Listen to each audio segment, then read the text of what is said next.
guys, welcome back to the Reflection Room. I'm really excited about today's video, actually. This is a little bit different than what we've done in the past. If you've been with us over the last few months, you know that there have been a few shows that we've just given some reactions to as some of the therapists that work at the practice.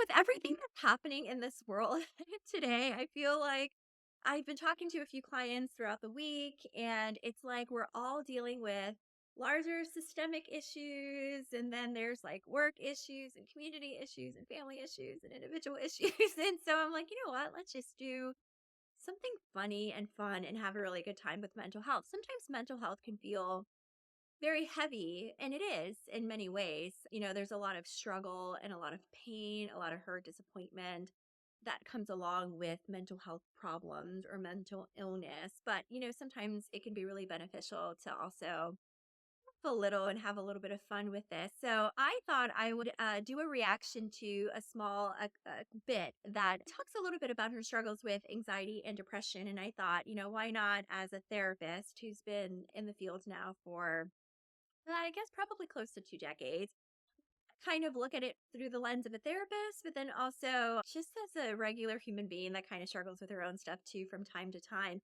I particularly love how relatable this video actually is. And so as we go through and we'll watch the whole thing, it's really short. It's less than 5 minutes long.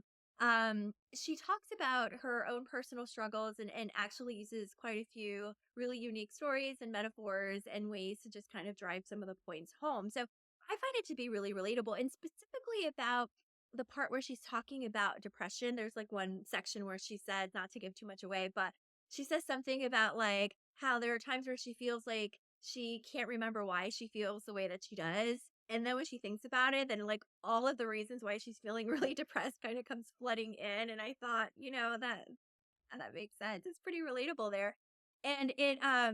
And I thought, well, let me just give it a clinical term or name, at least at that specific point. Here goes like my geeky side kind of creeping in. But, whenever we've worked with a client and we've completed an evaluation and various assessments, oftentimes we might arrive at a specific diagnosis or disorder that we feel like the client meets the criteria for. And so there actually is something called, we can call them modifiers or even subtypes.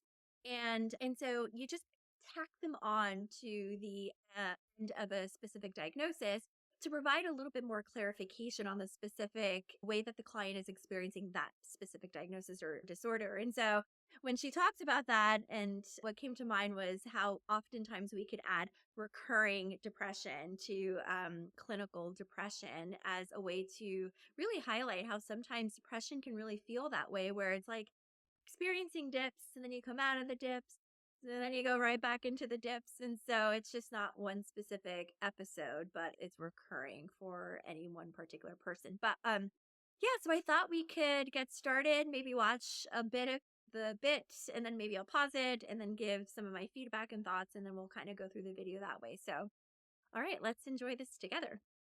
We did it. We're all here. Oh, you're here.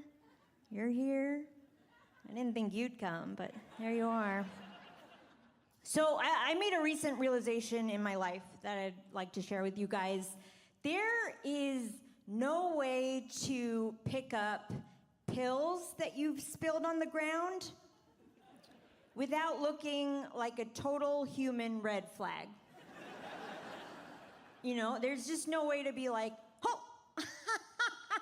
this is what I meant to do, and everything is going great. Like, as soon as it happens, you're always like, huh? I'm so sorry. I need these. Mama's medicine. Like, it immediately turns into a sad one-woman show that nobody agreed to attend.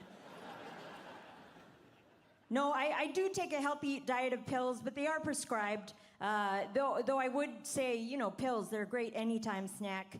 They come through in that way. Okay, so what really actually made me laugh when I saw this was probably like 2, 3 days ago. I purchased this new supplement that my doctor recommended. I don't know. We'll see if it's worth it. But anyways, and it was pretty pricey. And I actually I'm not a morning person at all. And so I went to open it up the first morning that I had them, and I don't know what it was. I must have had butterfingers or something, and they all went all over the floor. And my dog was there, and I was like, well, first of all, this was very expensive. So I need to collect them all. And then, second of all, I was like, and also, I don't know what it would do to you. So don't pick up any. But I was like, yeah, that is extremely relatable. I love how she highlights in a funny way the stigma that's associated still, unfortunately, with psychotropic medication or medication that's taken because of some kind of mental health disorder or illness. And she makes light of it, but I think she's kind of highlighting, at least in my opinion, the fact that there still exists a stigma out there. I hear it a little bit more in our counseling sessions with clients. We talk about it a little bit more freely. So I might have like a skewed perspective of it. I see us going in the right direction where a lot of clients are feeling a little bit more comfortable disclosing that they're working with a psychiatrist. They might put that in an intake form so that we're aware of the medication that they've been prescribed. Sometimes we'll even talk a little bit about the side effects. We can even be accountability partners for our clients who are needing to maintain medication management. But I do find that in my personal life that there are times in certain circles where I can see that a person might be a little bit hesitant to share that they either have taken medication for anxiety or maybe like an antidepressant. I don't know exactly what contributes to that. I think at this point with social media being all over, it's just so prevalent. It's like the tips of all of our fingers. And then of course there's a lot of movies and shows that kind of depict mental illness, and sometimes will poke fun at it or mock it or even present it in a very extreme way, that I think there still are people sometimes, and people can correct me if I'm wrong here, if I am, but I think there still is that feeling of I don't want people to think that I'm crazy or I am not in control of my mind or behaviors or interactions. And so there's so much judgment that oftentimes is out there that I think anytime that we feel like in our personal lives we can somehow control the narrative of what people think about us, we try to. And unfortunately, I think mental health and psychotropic medication still falls under that umbrella. But I thought her story about picking up the pills was actually very funny because it had just happened to me a few days ago. So But no, I suffer from depression. It's a great way to start off a set, you know. Sorry to go blue right away, but it's true. I No, I've had it my whole life, and it's like a lot of times I'll feel sad for no reason, but then I'll remember some of the reasons, you know. I'm like, this actually makes a lot of sense. This adds up. There are certain types of weather that are better for depressives. Like, I love it when it rains. Reminds me why I got in the whole sad game, keeps me grounded. Whenever it's like pouring outside, as a sad person, you can turn to any random optimist on the street and just be like, hey, you're in my world now. so I'll stop it there. As someone who tends to be myself, I identify as someone that lean more towards more of like a melancholy personality. Just naturally, I thought that was really funny when she said, when it's raining and it's like, you're in my world now. But I do want to kind of go back a little bit too. I meant to share this earlier, but some people might think we're making light of mental health, and that is not the case at all. Or there might be a thought of comedy and mental health. How do those two things really go together? And I think she does a great job of really kind of articulating her experiences. So there is something out there called laughter therapy. I don't know how many like peer-reviewed articles have been completed on that specific topic. I don't know. It's not my area of expertise, but nonetheless, I will say that I think it is like common knowledge at this point that, like humor, laughter, even smiling sometimes can boost one's mood. And what it does is it really kind of helps release endorphins, dopamine, serotonin. And so there has been research that has highlighted the fact that there is a connection there between humor and laughter and smiling, and then the boost that it can oftentimes have on our overall mood. I love the whole raining thing. I thought that was really funny. And just the thought of it, right? Like oftentimes people will come into counseling sessions and it can be really challenging at times, actually. Let me say this in all seriousness. I think it can be really difficult at times to answer questions that appear very simple, like, can you explain to me what any given day feels like when you are experiencing a depressive episode or a dip in mood? And, it seems like it could be an easy question on the surface because we're the ones kind of experiencing that, if that's what we're, sharing about or disclosing. But sometimes it can be really difficult. It's very challenging, actually, to find language to kind of describe some of the mental health struggles that we might experience. And this is one thing that sometimes clients will actually say, that it feels like there's this dark cloud that just kind of looms over them, especially if their depression is not like situational or episodic in nature. Like if it's really difficult for them to pinpoint what exactly is causing that for them, they might say, I don't know, and nothing really big has happened or happens in those moments, but I just feel like this dark cloud, it just kind of follows me everywhere. And so I thought that was on point, actually, when she said the whole raining thing. And then we do know that this like gloomy, rainy, kind of dark atmosphere can really have an impact in reality on people's overall mood. Hence why a lot of times people, especially up north, will experience what we've come to call a seasonal affective disorder. So, ironically enough, the acronym is SAD. Aw. But anyway, I thought when she presented that, she says it in a very light-hearted, kind of funny way. And the metaphor she's using is really funny, where she's like, welcome to my world on a rainy day, to those darn optimists. And so I could understand that as someone who kind of leans more towards the melancholy side. But in reality, there really is a lot of truth to what she's talking about. So I thought that was funny. Yeah, I relate to people who have self-doubt. I have a lot of anxiety. Don't be mistaken by the sassy drag queen stage persona. I know it's confusing, but yeah, I have a lot of anxiety. I don't know. I feel like it's weirder to not have anxiety than to have it, because I feel like if you're not scared, you're not paying attention. Like I feel like if you open a newspaper today, skim maybe 3 headlines, you're just like, seems cool. It's like, what? Everything's on fire. Even the newspaper is on fire. Like, what are you so chill about? And sometimes when you tell people you have anxiety, they're always like, well, there's nothing to fear but fear itself. It's like, okay, have you checked out some of fear's work? It's like pretty much churning out solid gold hits, making some great points, rarely misfires. Oh, I love that. I mean, those are good quotes. Like, rarely misfires, and then really kind of turns out some. I think she said some solid gold hits. And so I thought that was funny. So, what she's describing, actually, when she says, and some of you guys might be able to relate to this, but when she talks about opening up a newspaper, although I'm like, how many people actually read a newspaper nowadays? But this was 3 years ago, but still. Anyways, but when you open up your phone, let's say your alarm goes off, you shut off the alarm.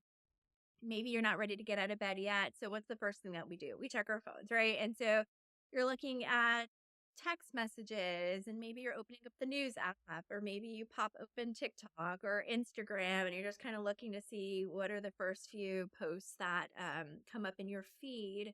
Or possibly your work email, if anybody responded to the email that you sent late last night before you were wrapping up at work. And so I think she brings up a good point, that with someone who struggles with anxiety and sometimes symptoms of depression, they might experience something that's called like a hypervigilance. And so hypervigilance is when we are a little bit more sensitive and open to potential threats, essentially. And it actually is one of the criteria for PTSD, post traumatic stress disorder. And so, where the average person might allow like certain stimuli and things that come at them or past them and not really feel a heightened sense of arousal or fear or worry, someone who struggles with some kind of anxiety or depression might actually experience a really high sense of arousal as things are coming at them, or they're reading things, hearing things, coming in contact with things. And so they find themselves experiencing what we refer to as hypervigilance. And so I thought that she was really spot on with that. And like if you don't have anxiety, the way I would describe it is like there's an edgy improv group in your brain.